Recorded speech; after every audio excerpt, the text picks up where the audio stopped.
کسانی تصور نکنند که عبادت الله فقط در 5 وقت نماز خواندن خلاصه می شود.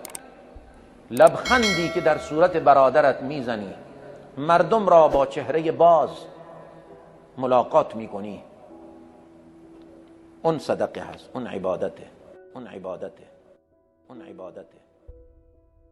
آنچه که از همه میزان حسنات شما را سنگین تر می کند روز محشر اخلاق نیک است.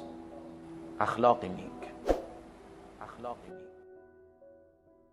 اخلاق نیک. اللهم صل على محمد وآل محمد حبيب الله. اللهم صل على محمد وآل محمد حبيب الله.